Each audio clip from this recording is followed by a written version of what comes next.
pregunta para ampliar la mirada. Diálogos entre disciplinas para descubrir el mundo.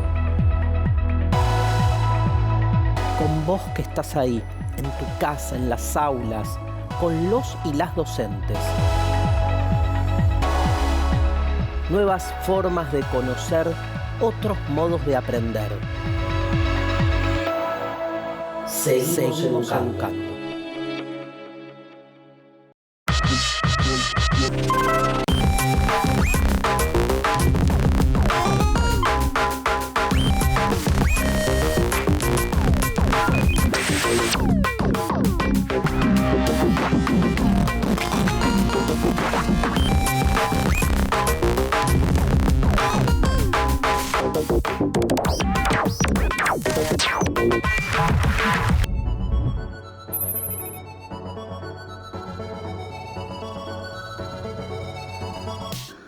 La memoria colectiva, como bien lo dice su nombre, es un deber de nosotros como sociedad. Aprender nuestra historia, recordar nuestros errores para no repetirlos, crecer y poder evolucionar hacia un lugar mejor. La memoria colectiva es algo muy importante para la sociedad. Busca compartir y transmitir ya sea opiniones, pensamientos, alguna cultura, tradición, y también se usa para atesorar recuerdos anteriores o también aprender de los errores. Para mí es importante la memoria colectiva para que el pueblo se acuerde de su historia. La memoria colectiva es muy importante porque si recordamos qué pasó en el pasado, podemos no repetirlo en un futuro o mismo en un presente.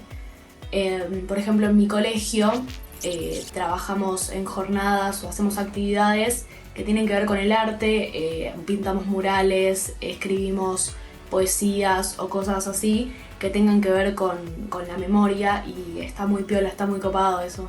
El arte, tanto como la memoria, está en la cultura de cada país y puede ser abarcada de distintas áreas, ya sea desde el dibujo, la música, la actuación y ni hablar del arte callejero.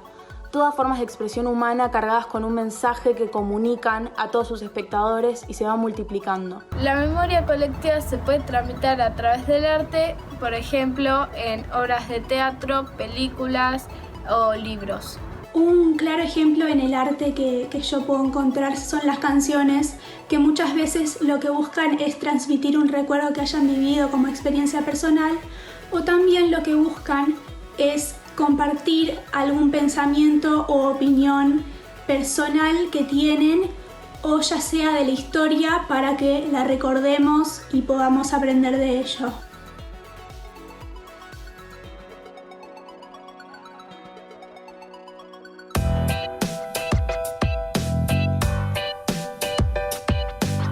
Un objeto puede llevarnos a lugares lejanos sin viajar.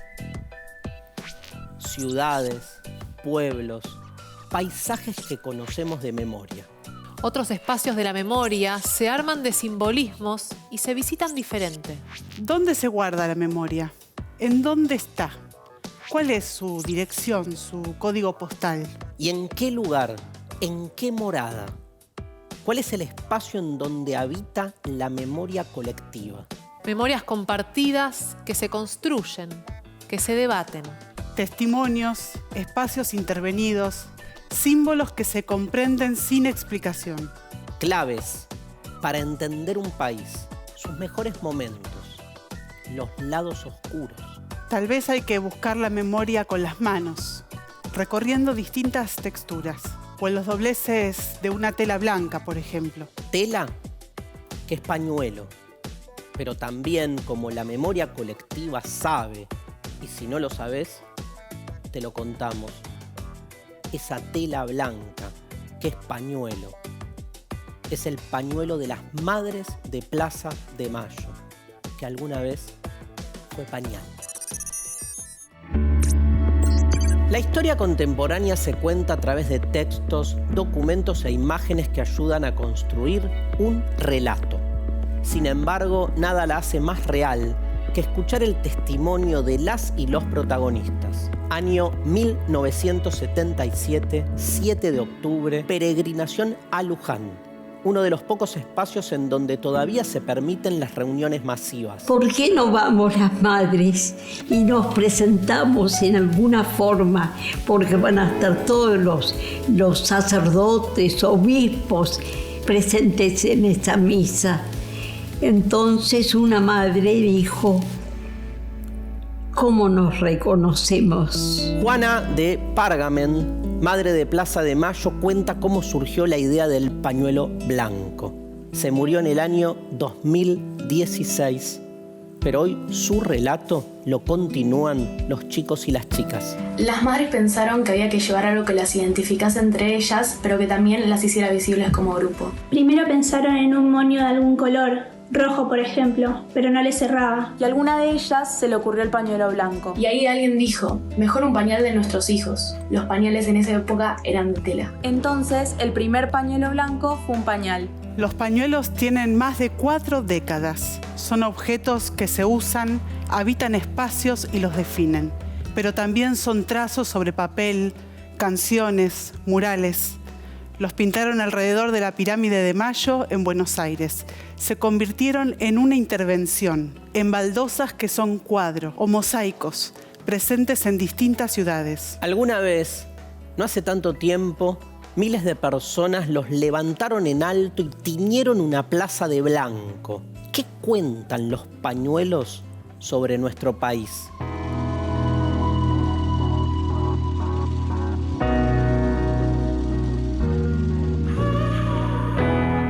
Que el gobierno diga, no es que dice mentira, miente.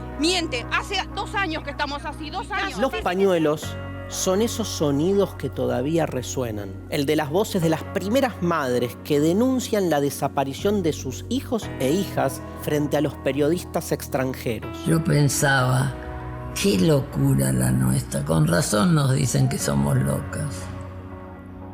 ¿Quién piensa que quién va a ver en la plaza hoy? Nosotras solas. Llegó a la plaza lleno de cameraman, lleno de fotógrafos, lleno de productores. Era increíble la cantidad de gente que había. Nos vino el alma al cuerpo. Mi hija estaba embarazada de 5 meses cuando se la llevaron. Mi nieto tiene que haber nacido en agosto del año pasado. Hasta ahora no he podido saber nada de él. Son la vuelta pacífica a una plaza, a todas las plazas. Solamente queremos saber dónde están nuestros hijos, vivos o muertos, pero queremos saber dónde están. Tienen una forma particular de ejercer la valentía. Pasa el tiempo, cambian los contextos, pero los pañuelos insisten.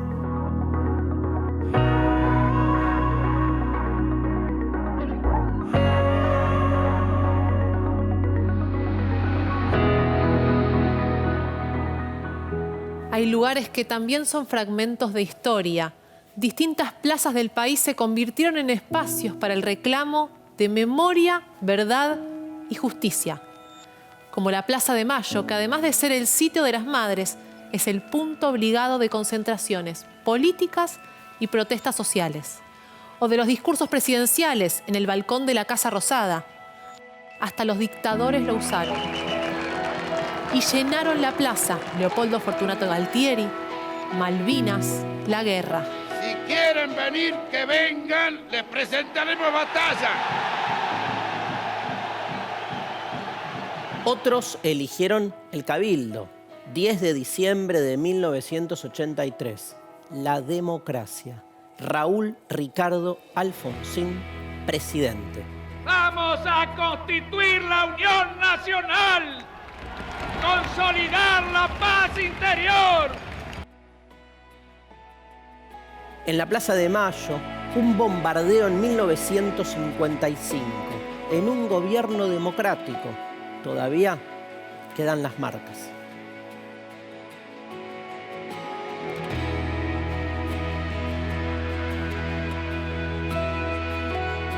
Y es el escenario mítico de la Revolución de Mayo, fragmentos de una semana clave del país. El pueblo quiere saber de qué se trata. ¿De verdad llovía? ¿Había o no había paraguas en 1810? French y Beruti, las escarapelas y los pregones. las frases que aprendimos para recitar en los actos escolares. Todos y todas nos acordamos de alguno. Los pregones de 1810 que yo me acuerdo son: vendo pasteles dorados para los hombres casados, vendo pasteles caseros para los hombres solteros y vendo empanadas calientes para todos los valientes. Pastelitos calientes para los viejos sin dientes y el del aguatero que era agüita para las niñas bonitas. Pasteles calentitos hoy no podían faltar para los mozos y las mositas que han venido a festejar. Uno de los pregones que me acuerdo es: vendo velitas que hacen tus noches más claritas. Vendo pasteles dorados para los hombres casados. ¿Por qué no vamos las madres y nos presentamos en alguna ¿Quieren forma? venir? Que vengan, les presentaremos batalla. Vendo velitas que hacen tus noches más claritas. ¡Vamos a constituir la Unión Nacional! El primer pañuelo blanco fue un pañal. ¿Dónde habita la memoria de un país? ¿En qué lugar hay que buscarla? Memoria. Es la facultad psíquica por medio de la cual se retiene y recuerda el pasado. Así lo dice el diccionario. Recordamos escenas de nuestra infancia, objetos que usábamos, juegos en los que participábamos. También nos cuentan nuestra niñez, nos ayudan a recordar. Pero cuando hablamos del país, ¿qué fechas, qué lugares, qué objetos y personas son capaces de representarse en la memoria colectiva? ¿Cómo se tramitan los dolores colectivos de la historia reciente, más cuando fueron generados desde el propio Estado? Un camino puede ser el arte, que siempre da respuestas nuevas. El debate de ideas también. El contraste entre distintas miradas. Para acercarnos a ese pasado negro, en la Argentina también existe la Red Federal de Sitios de Memoria. La consigna sería ganarle al horror con memoria y más memoria. Durante la última dictadura militar, funcionaron en el país más de 600 centros clandestinos de detención. La maquinaria represiva utilizó cuarteles, comisarías, dependencias públicas y hasta escuelas para encerrar, torturar y asesinar a sus víctimas, a los desaparecidos. Muchos centros clandestinos de detención fueron identificados. La mayoría están señalizados con placas, carteles o monumentos. Y algunos se reconvirtieron. Son los sitios de memoria. ESMA, Escuela Superior de Mecánica de la Armada. Centro clandestino de detención. El lugar de las torturas, los gritos, el miedo. El 24 de marzo del 2004, Néstor Kirchner, que era presidente de la Nación, respondió a un reclamo histórico de los organismos de derechos humanos y otras organizaciones sociales. Ganar la ESMA, la ex-ESMA, reconvertirla. Cuando fui llegando y veía la gente que iba caminando hacia el lugar y lo que pasaba afuera, ¿no? Empezar a encontrarme con otros nietos y la alegría con la que se estaba esperando que ese momento suceda, inmediatamente entendieron que ese día la ESMA empezaba a cambiar, ¿no? Como presidente de la Nación Argentina, vengo a pedir perdón del Estado Nacional por la vergüenza de haber callado durante 20 años de democracia. En esta escuela de mecánica de la Armada enseñó a sus mejores alumnos su mecánica. María Isabel Piñón Negreco nació en la maternidad clandestina de la ex-ESMA entre febrero y marzo de 1978. Soy mis padres, soy Alicia y Damián. Les pertenezco y tengo la sangre de ellos. Juan Cabandier es nieto restituido. Mi madre estuvo en este lugar detenida. Seguramente fue torturada. Y yo nací aquí adentro, en este mismo edificio. Al igual que María Isabel y que tantos, Juan nació en la ex-ESMA. Para nadie es sencillo, para ninguna víctima es sencillo volver al lugar, ¿sí?, en el que fue deshumanizado, en el que fue torturado, en el que fue violado, en el que fue, de alguna manera, puesta en cuestión su propia humanidad. También funcionaba ahí el Archivo Nacional de la Memoria, la Casa de la Identidad, de las abuelas, la de los hijos, memoria abierta, que reúne testimonios sonoros, el Museo Malvinas, el Centro Cultural de la Memoria, el Haroldo Conti, el Ecuni de las Madres, lugar de arte, cultura y debates. Nuestros canales Encuentro, Paca Paca y Deporte B. Entran las vecinas, quiero escuchar las voces, quiero escuchar el murmullo de las vecinas, que el calzón rojo, que si se fue a la peluquería. Los espacios de trabajo dejaron de ser cuartos donde dormían oficiales de la Marina y pasaron a ser oficinas y estudios de grabación y de trabajo, digamos, de digitalización de material de archivo y qué sé yo, y tenemos todo nuestro equipamiento ahí, bueno, ya se transformó en otra cosa. Es una transmutación directa entre la muerte y la vida. Espacio para la memoria y para la promoción y defensa de los derechos humanos. Así se llama hoy la ex-ESMA y forma parte de la Red Federal de Sitios de Memoria.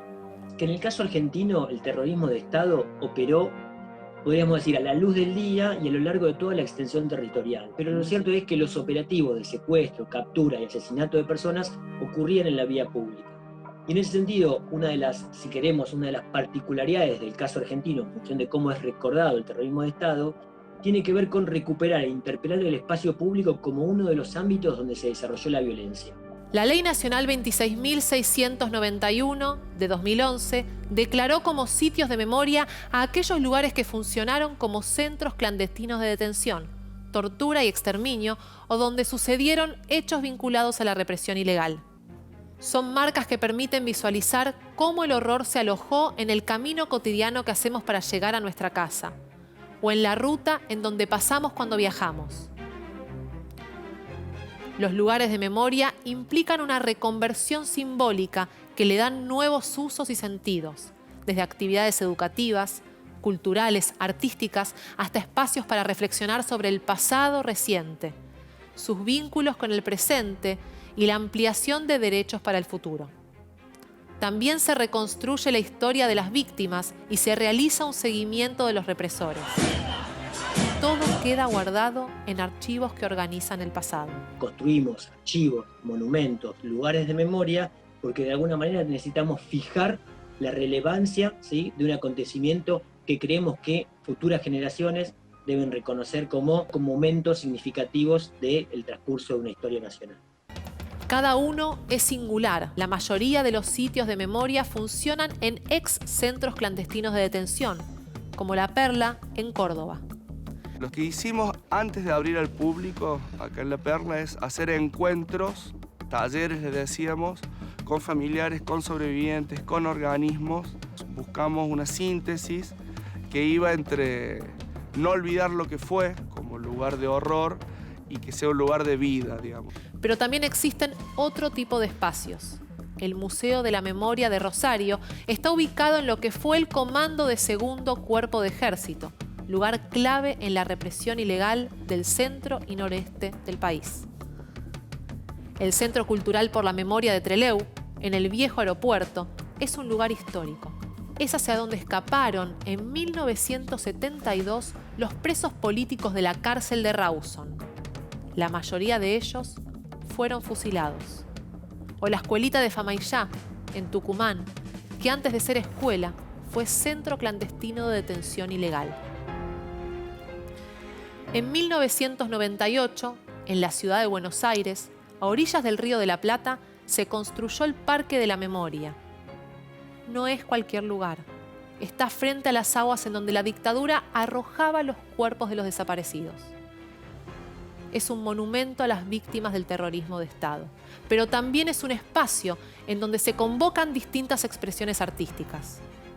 Todo está ahí, a mano, el arte, el silencio de todos ellos, la memoria.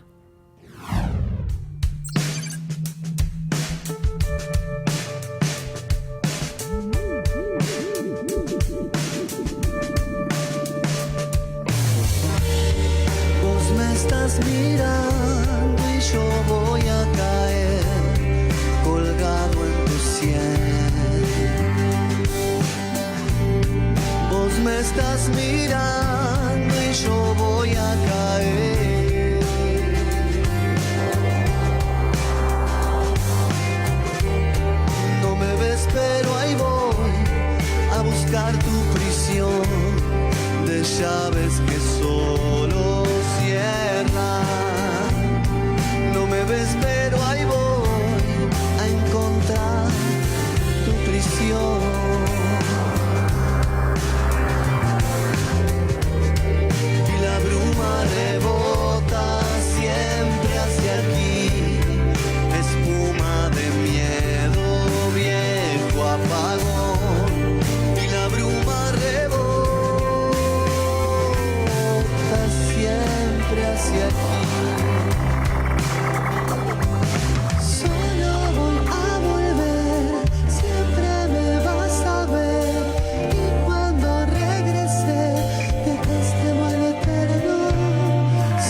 siempre me vas a ver.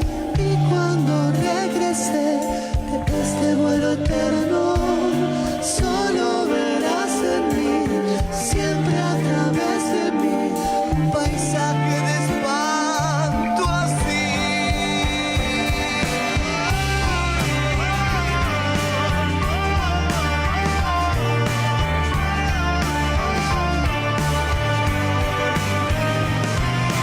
Solo verás en mí, siempre a través de mí, un paisaje de espanto, espanto, espanto, espanto.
¿Cómo hacer objetos de arte que dialoguen con los espacios de memoria?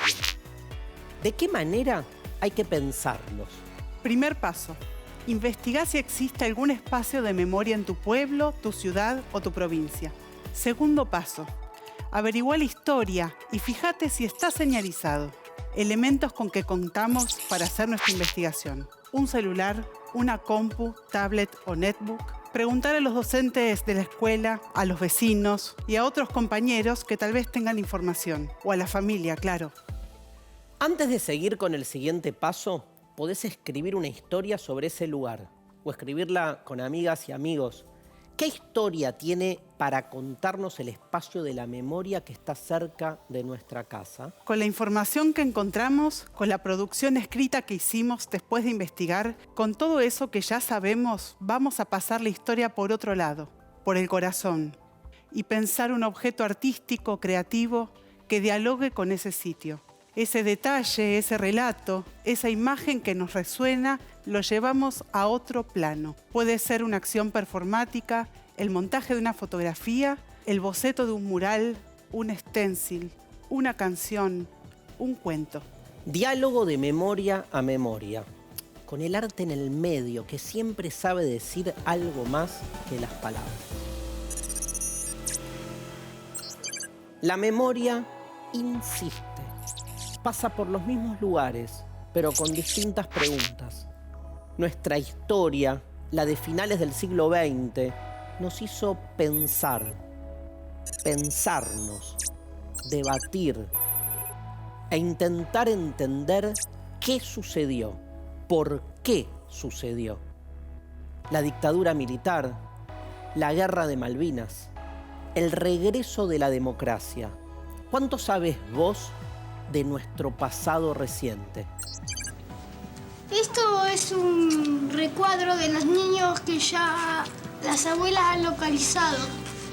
Este Pablito Galogares, cuando era chico y cuando era grande. Y este es Juan Pablo Moyano, cuando era chiquito y cuando era grande. Acá estoy yo, de chiquitita, 14 meses, esta es mi mamá a los 21 y este es mi papá. Bueno, también me tenían con otro nombre. Con Gina Amanda Rufo. Y bueno, ahora estoy con mi verdadero nombre, Carla Aracena Fernández. Abuela, llegué de pronto como una estrella, tantos años de búsqueda, y al fin me viste, me besaste, me abrazaste.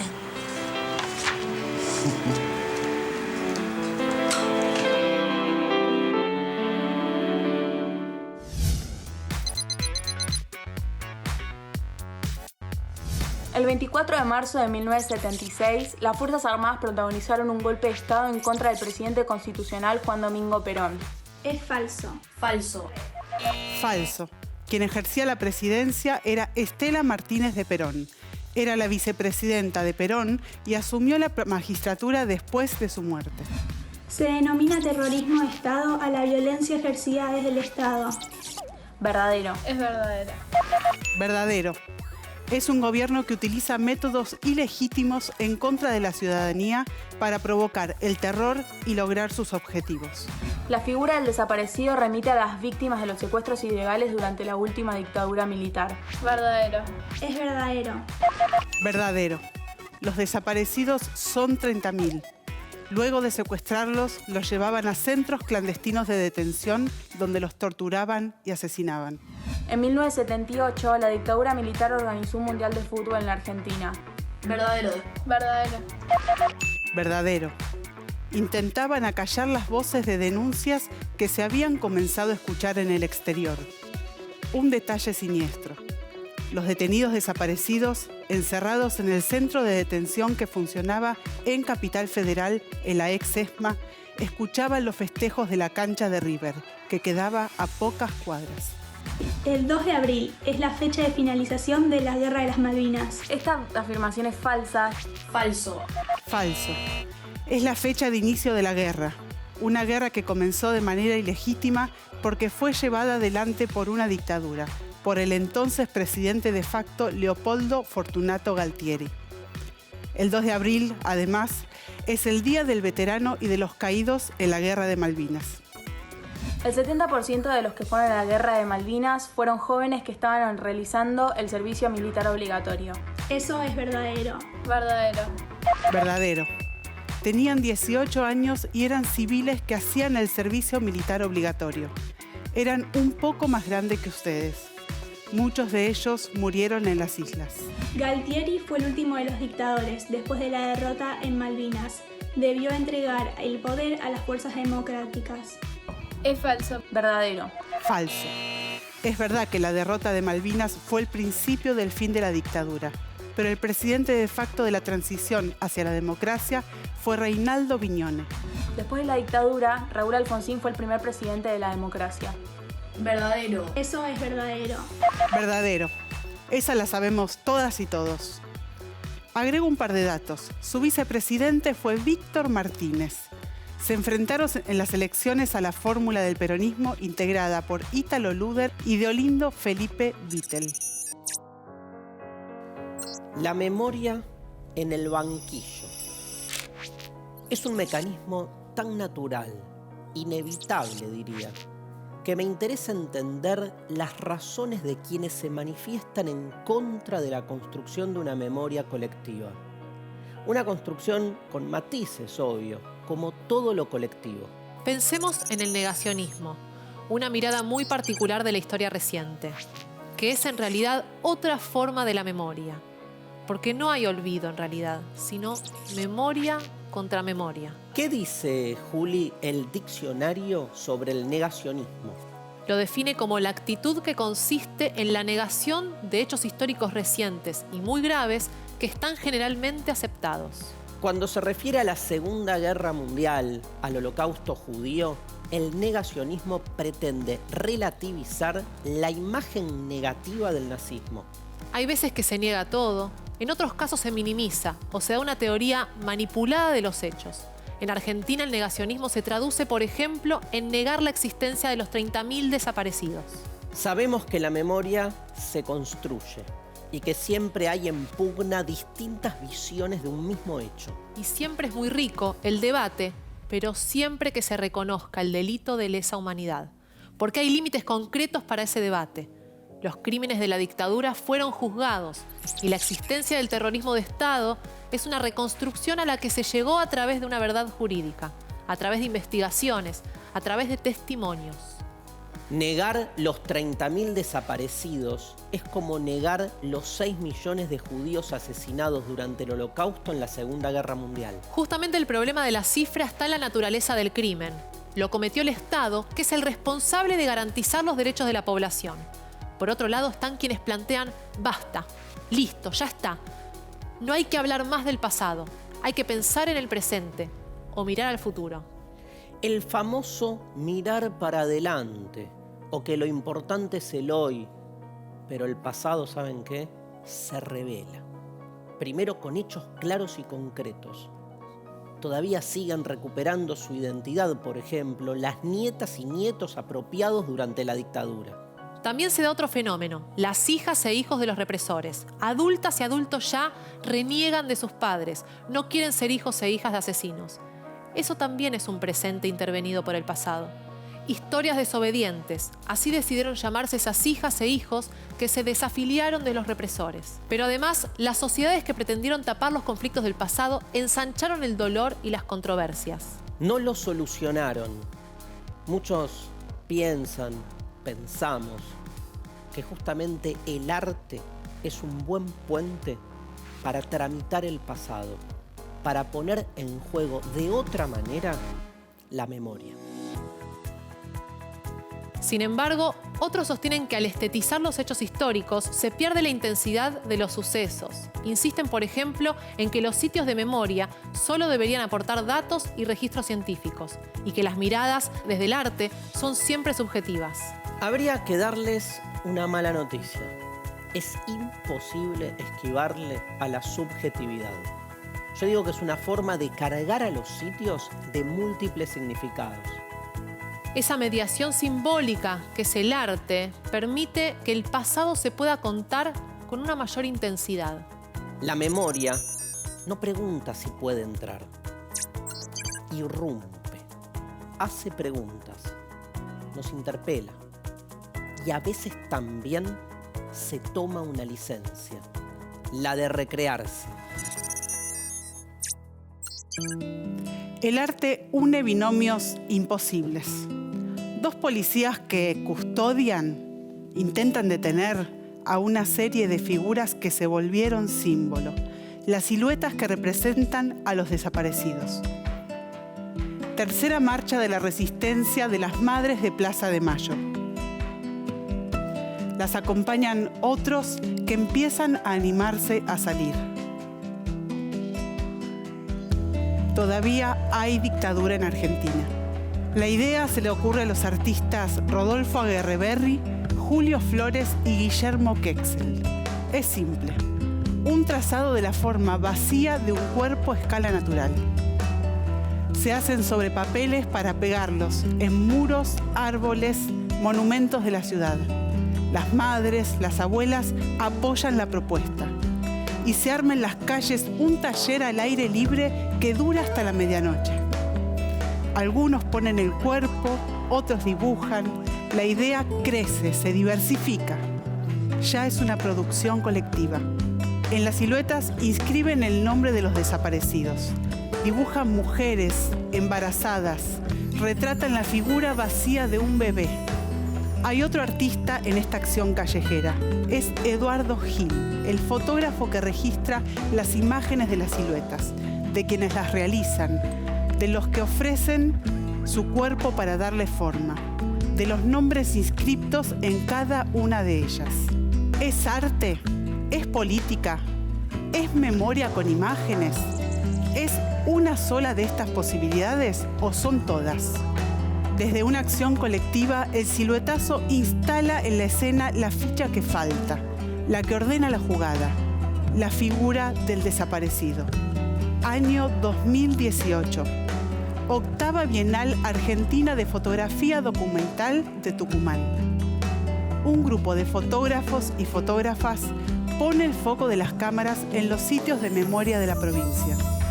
El resultado, una muestra colectiva. Escuelita de Famaillá. Centro Clandestino de Detención y Exterminio Arsenal Miguel de Ascuénaga. Pozo de Vargas. Sitios de acción del Operativo Independencia y de la dictadura. Ahí, en donde quisieron invisibilizar a los desaparecidos, ellos generan fotografías y se preguntan si las imágenes pueden registrar algo de lo que fue. Son 20 fotógrafos y fotógrafas de distintos lugares del país y de América Latina que buscan las marcas del pasado en el presente de esos lugares. Traen el tiempo, le ponen imágenes a la memoria.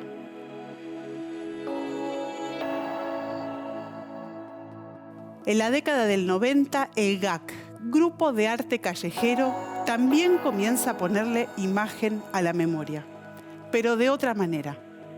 Son chicas que vienen de la Escuela de Bellas Artes, seguidoras a la distancia del siluetazo. Como en la experiencia de principios de la democracia, para ellas el lugar es el espacio público. Su primera acción fue Docentes Ayunando, el 20 de abril de 1997.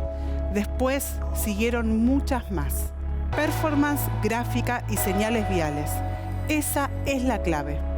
El GAC se corre de la idea de obra y genera dispositivos de comunicación alternativos a partir de elementos típicos de la trama urbana. Realiza carteles, mapas que interpelan a todos a quienes va dirigido el mensaje, pero también a los espectadores accidentales que miran las producciones. En ocasiones se asocian con otros grupos sociales, en especial con organismos de derechos humanos. El GAC marca la calle. Sus obras desobedientes hacen hablar a la memoria. Eso produce el arte. Es disruptivo y a su vez genera encuentros.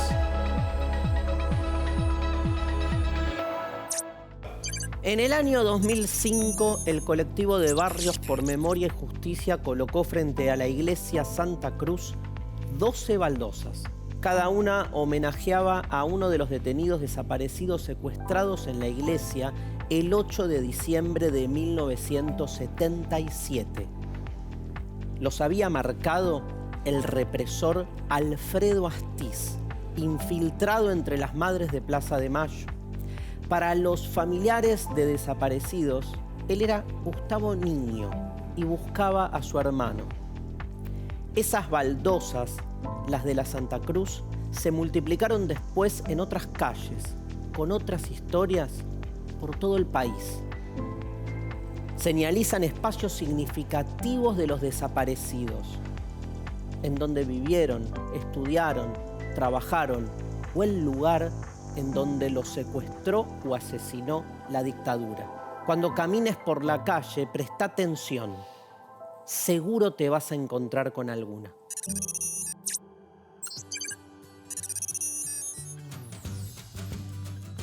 Hola chicos y chicas, gracias por la invitación. Mi nombre es Martín Seijo, soy actor, performer y director de teatro y bueno, integro la compañía de Funciones Patrióticas.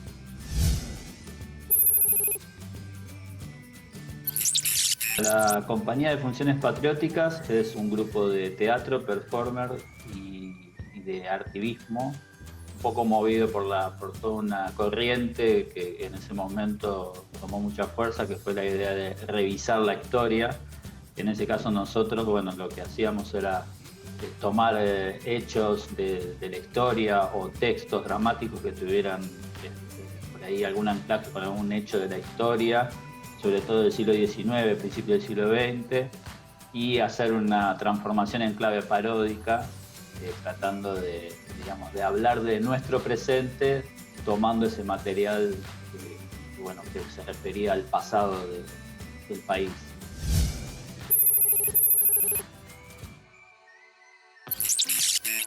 Bueno, nuestro trabajo en relación con el abordaje de la memoria, de trabajar con la memoria, también en algún momento tuvimos la necesidad de salir a la calle, que implica también el tema de, bueno, salir a la calle a qué, preguntarnos a qué, y a no imponer nada, no imponer una obra a la calle, sino a ver qué nos da la calle o qué materia nos da la calle para trabajar. Y entre las cosas que encontramos, que empezamos a señalar, encontramos las baldosas que colocan desde 2006 el movimiento Barrios por Memoria y Justicia en los distintos barrios, sobre todo en Almagro.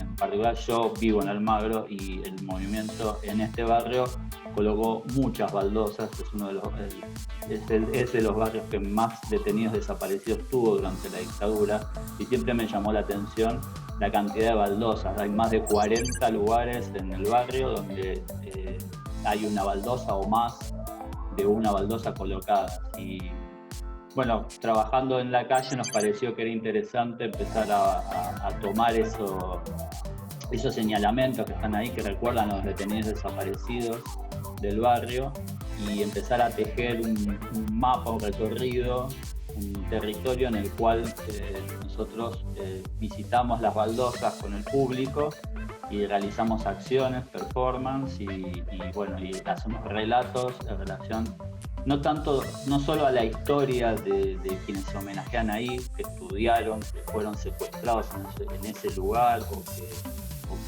que vivieron en ese departamento, en esa casa, sino también en relación a qué nos pasa a nosotros con eso, con esas historias, con esos hechos que se están relatando, ¿no? Y qué le pasa al público, que toman, digamos, conocimiento, y en muchos casos se encuentran en nuestro trabajo un señalamiento respecto de esas baldosas y darse cuenta de que eso que está ahí es una porción de la historia y de la memoria muy importante, que a ellos por ahí lo habían pasado de largo, no se habían detenido a ver de qué se trataba. Entonces, bueno, eso es un poco el trabajo, señalar la importancia de esas baldosas que fueron colocadas por Barrios por Memoria y Justicia, y que esa porción de memoria se active durante la obra para que los vecinos y los espectadores que participan reflexionen sobre qué les pasa a ellos.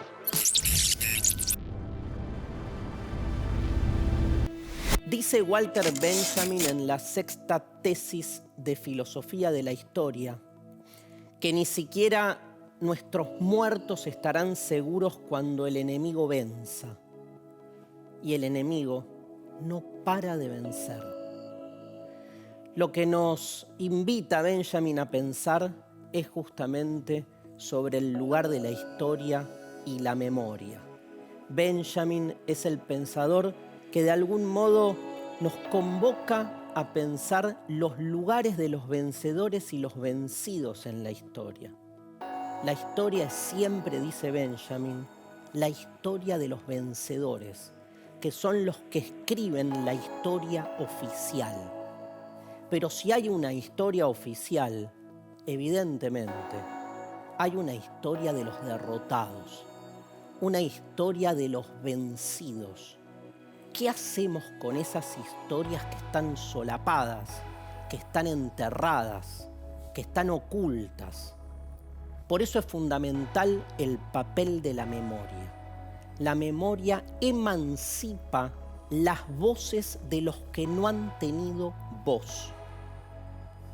La memoria, dice Walter Benjamin, nos permite hacer justicia con los grandes derrotados de la historia, porque la memoria no solo tiene que ver con el pasado, tiene que ver sobre todo con lo pendiente. Esa doble muerte que han sufrido los vencidos, no solo en el campo mismo del pasado, sino también en la imposibilidad de hacerse escuchar, de dar testimonio. Cómo poder prestarles nuestros cuerpos a los que ya no tienen cuerpo. Cómo poder prestarles nuestra voz a los que ya no tienen voz. Un lugar fundamental para eso es el arte. El arte es esa fisura que permite que esos silencios ocultos puedan escucharse. Poder de algún modo emancipar la voz de los grandes derrotados de la historia, como por ejemplo en este poema fascinante de Bertolt Brecht, Preguntas de un obrero que lee, que dice así: ¿quién construyó Tebas, la de las 7 puertas? En los libros aparecen los nombres de los reyes. ¿Arrastraron los reyes los bloques de piedra?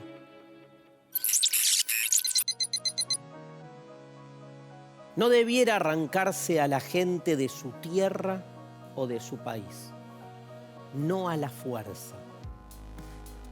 La gente queda dolorida, la tierra queda dolorida.